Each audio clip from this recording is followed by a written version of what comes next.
मैं तकरीर ही के लिए अब्दुर्रहीम बिन अब्दुर्रऊफ़ को दावत देता हूँ कि वो आए और तकरीर पेश करे।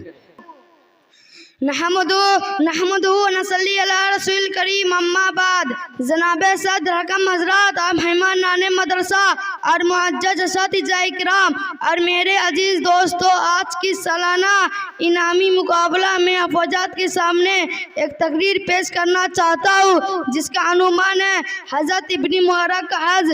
हज़रत अब्दुल्ला इब्न मुबारक हज के लिए निकले, घोड़े पर सवार थे।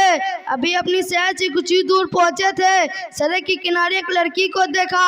लड़की घोड़े पर से एक मरी हुई चिड़िया उठाकर अपनी थैले में डाल रही थी। आपने घोड़े रोक लिया, नीचे उतरे और लड़की करीब पहुंचे और पूछा, बेटी तुम इस मरी हुई चिड़िया के क्या करोगी? लड़की ये सुनकर रोने लगी, फिर बोली, चाचा जान हमारे बाप नहीं रहे, जालिम लोगों ने उन्हें मार डाला है, हमारे सब माल छीन लिया।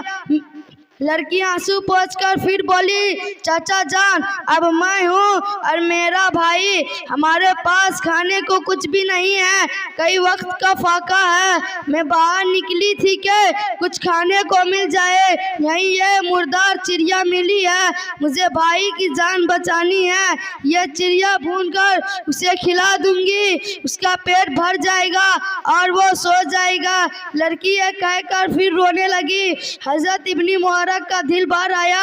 लड़की के सर पर हाथ रखकर खुद भी खुद रोने लगी। थोड़ी देर तक रोते रहे। जब हजरत ने जेब से रुपयों की थैली निकाली, उसमें 10,000 रुपयों थी। वो थैली को दे दी और बड़ी प्यार से फरमाया, बेटी ये थैली अपनी घर ले जाओ, अब तुम और तुम्हारे भाई दोनों फाके से बच गए, अल्लाह का शुक्र अदा करो। ये कहकर हजरत ने अपनी घर की तरफ रवाना हुए।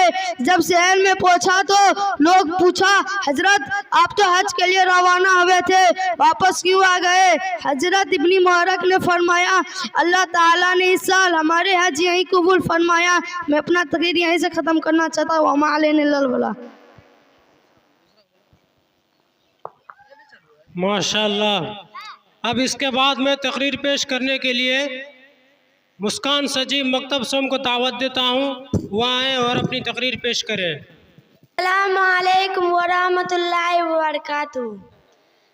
नहमदु नसल्ली अला रसूल करीम अम्मा बाद। फ़ऊज़ु बिल्लाहि मिनश शैतानिर रजीम, बिस्मिल्लाहिर रहमानिर रहीम।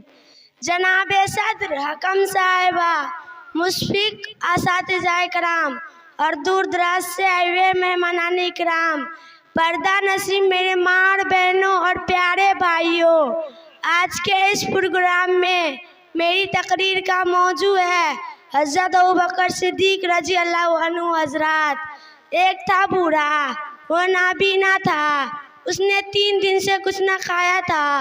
वो अपने घर के बाहर बैठे चुपके चुपके रो रहा था। उधर से हज़रत उमर का गुज़र हुआ। उन्होंने भी उससे पूछा, क्यों रो रहे हो भाई, क्या दुख है तुम्हें? बूढ़े ने कहा, भाई साहब क्या बताऊं, 3 दिन से एक आदमी का इंतजार है, वो बहुत अच्छा आदमी है, मेरे साथ वो बहुत अच्छा बर्ताव करता है, खुदा जाने वो क्यों नहीं आया। हज़रत उमर ने बूढ़े से पूछा, उस भले आदमी का नाम क्या है? मैं बस्ती के सभी लोगों को जानता हूँ।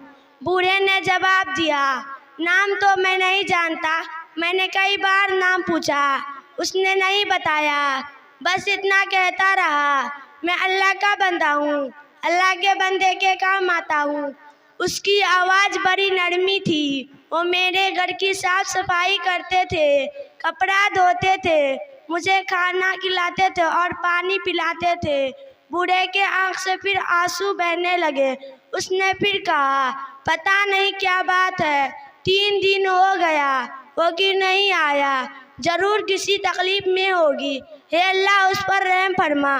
ये कहकर बूढ़े खामोश हो गया।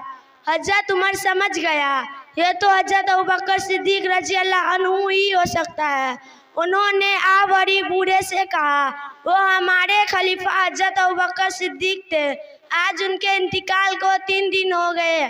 अब आखिर में दुआ है कि अल्लाह ताला हम सबको कहने सुनने से ज़्यादा अमल करने की तौफीक अता फरमाए। अस्सलामु अलैकुम व रहमतुल्लाहि व बरकातुहू।